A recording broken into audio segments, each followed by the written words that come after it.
हरियाणा की हर अपडेट के लिए बेल आइकन दबाएं और सब्सक्राइब करें STV हरियाणा न्यूज।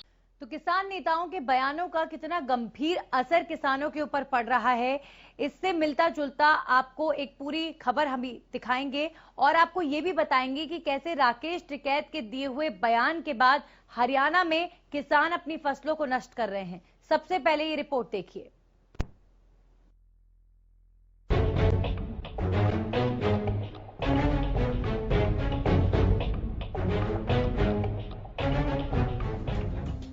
दूर तक फैले लहलहाते ये खेत भले ही पहली नजर में देखने पर आपके मन को ऊर्जा से भर दे, लेकिन इन खेतों की दूसरी तस्वीर देख कोई भी सोच में पड़ सकता है। इन लहलहाते खेतों में दूसरे ही पल ट्रैक्टर दौड़ने लगते हैं और देखते ही देखते किसानों की मेहनत पर पानी फेरा जाता है।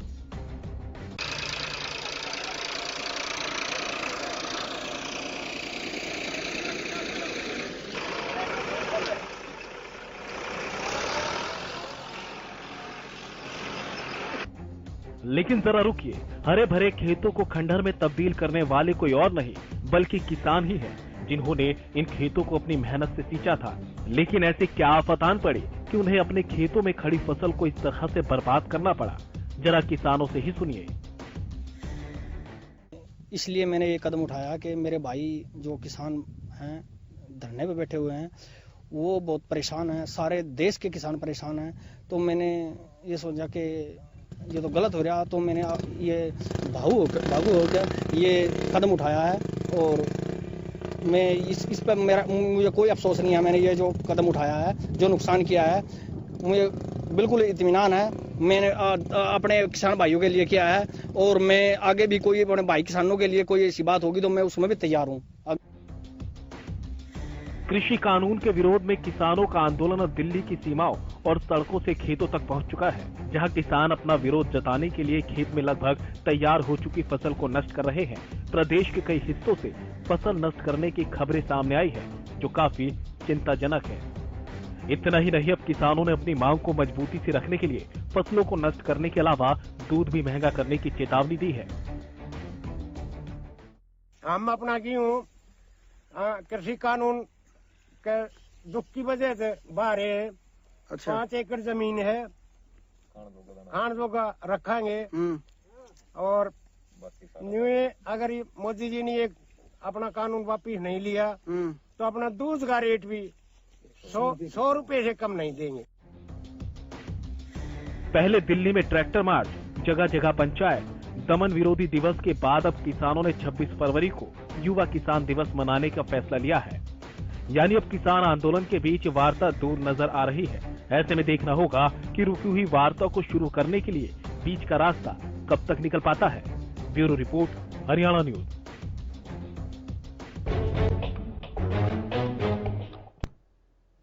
और इस पर चर्चा करने के लिए हमारे साथ किसान नेता स्वामी इंद्र जुड़ चुके हैं। सीधा उनका रुख करेंगे।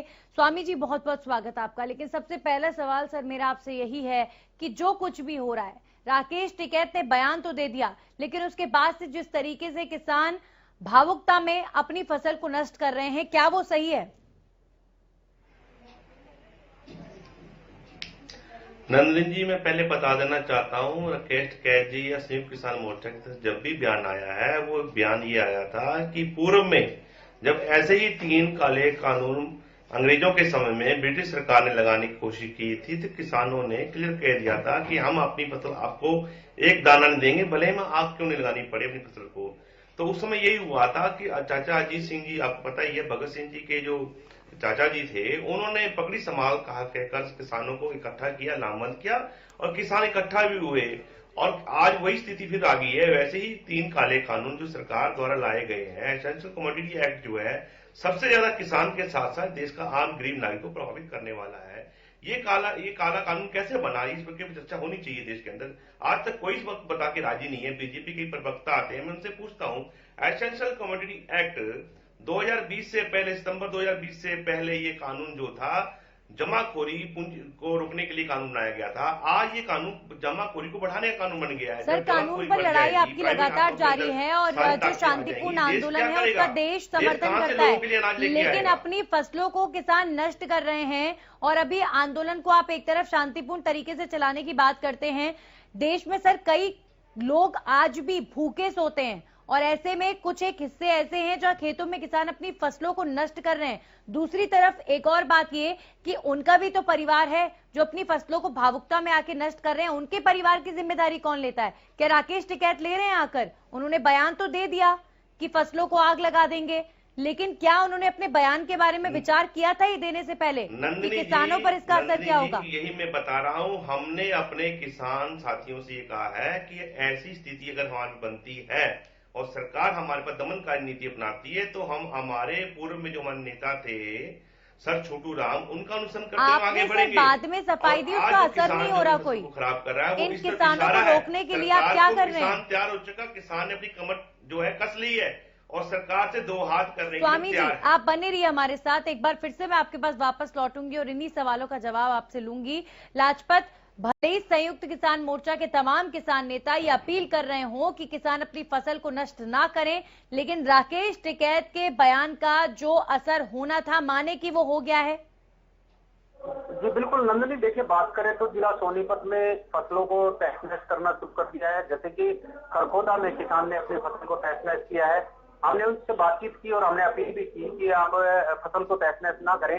उन्होंने साफ कहा कि जो गरीब व्यक्ति हैं उनको फसल सरकार उनका ध्यान दे, लेकिन हरियाणा न्यूज की टीम जरूर अपील करती है कि आप ऐसा कदम ना उठाएं, क्योंकि राकेश टिकैत के बयान के बाद जो लोगों ने अपनी फसलों को तहस नहस शुरू किया है ये कानूनी अपराध भी है और उस पर कहीं ना कहीं उस किसान का अधिकार नहीं है कि वो अपनी फसल को तहस नहस करे। क्योंकि हमने वो भी समय देखा है नंदनी कि जब फसल का जब समय होता है तो उसको काटा जाता है तो उसके बाद काफी ऐसे परिवार होते हैं जो कि खेत में अपनी एक एक दाने को चुनकर उसका अपना साल भर का अनाज इकट्ठा करते हैं। वो व्यक्ति भी है, उनका जिम्मेवार कौन है? क्योंकि सरकार के ऊपर ही सारी चीजें नहीं सौंपी जा सकती।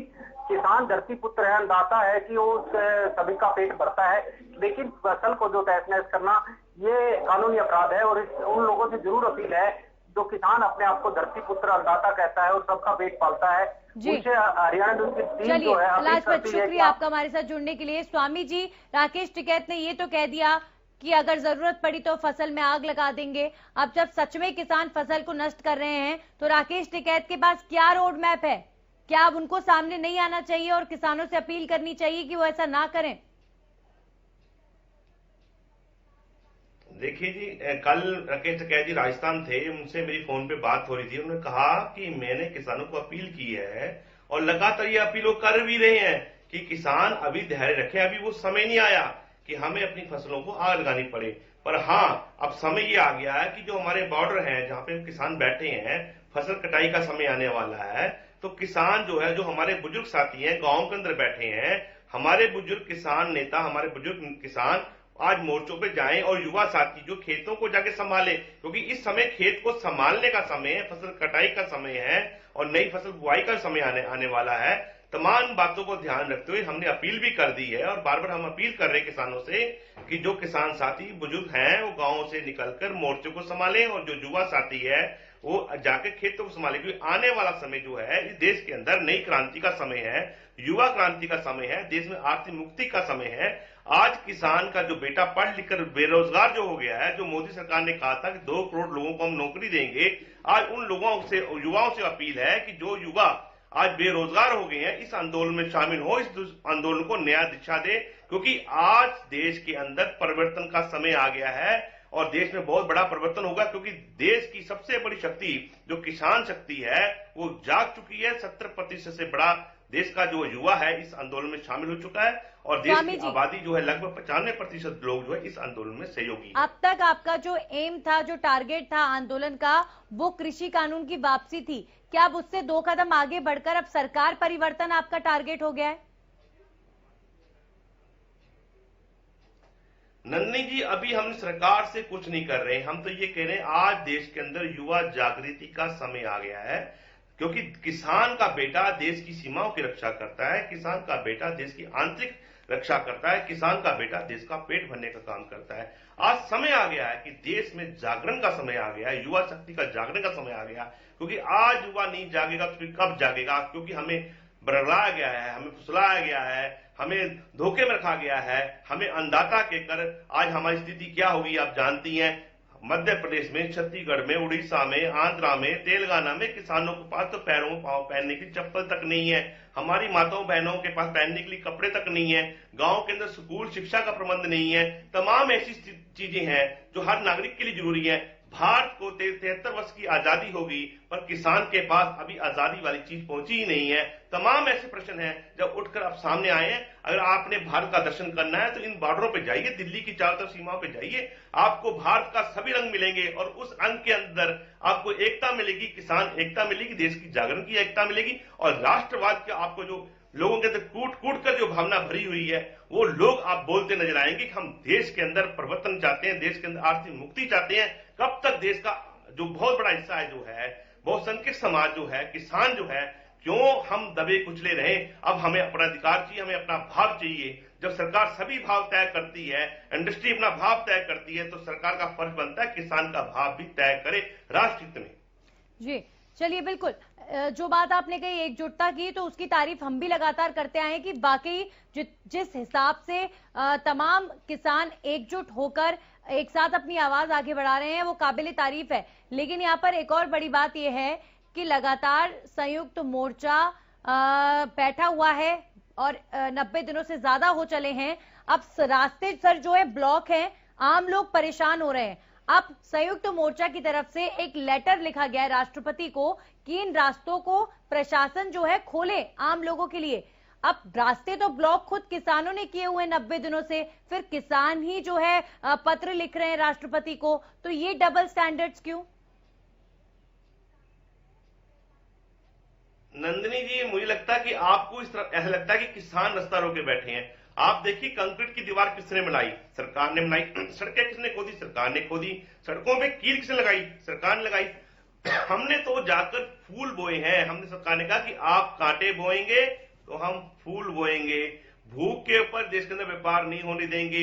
और यही कारण है, कल हमने जो है दमनकारी दिवस मनाया। भारत के अंदर पहली दफा हुआ है कि अंग्रेजों के जाने के बाद, 73 साल की आजादी के बाद, अगर इस देश के अंदर सरकार को ही बताना पड़ा कि हम दमनकारी नीति, सरकार को समझना चाहिए कि देश के अंदर आप दमनकारी तरीके से स्वामी जी, आप बने रहिए हमारे साथ। कांग्रेस से प्रवक्ता खालिद चहलकर हमारे साथ जुड़े हैं।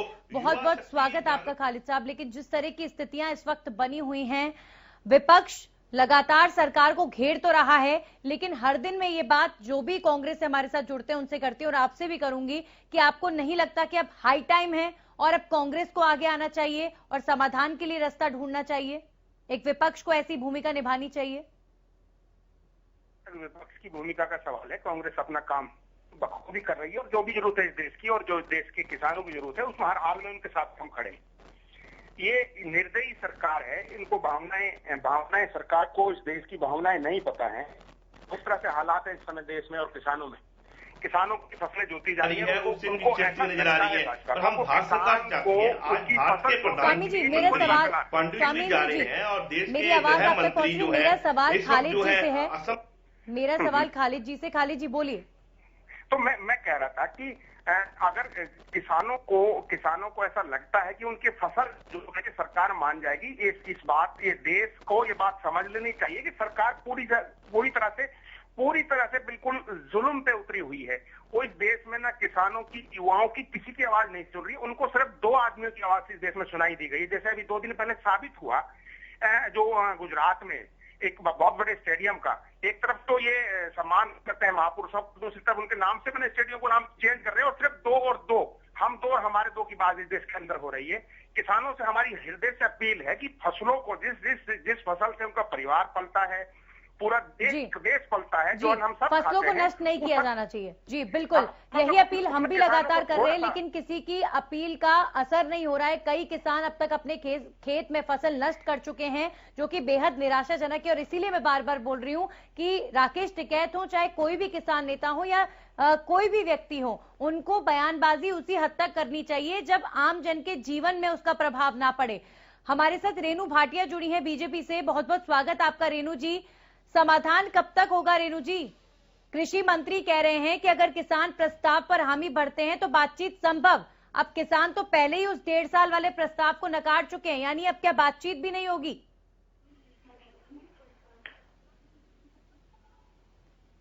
रेनू भाटिया जी, मेरी आवाज आप तक पहुंच रही है? चलिए, उनसे हमारा संपर्क नहीं हो पा रहा है। एक बार फिर से उनसे बात करने की कोशिश करेंगे। लेकिन वाकई स्वामी जी, सवाल बेहद गंभीर है कि अब संयुक्त मोर्चा के पास क्या रोड मैप है इन किसानों को रोकने के लिए?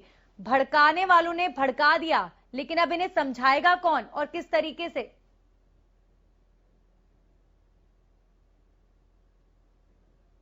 किसान अपनी फसल से उतना ही प्यार करता है जितना कि वो अपने बच्चों से करता है।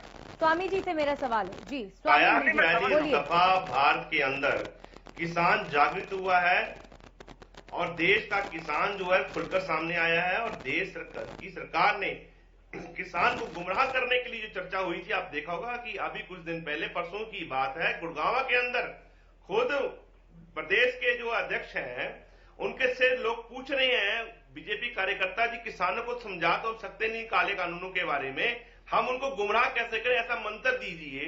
तो बीजेपी के खैमे के अंदर आप देखेंगे किस प्रकार की चर्चाएं हो रही हैं। किसान को गुमराह करने के लिए मंत्र ढूंढ रहे हैं।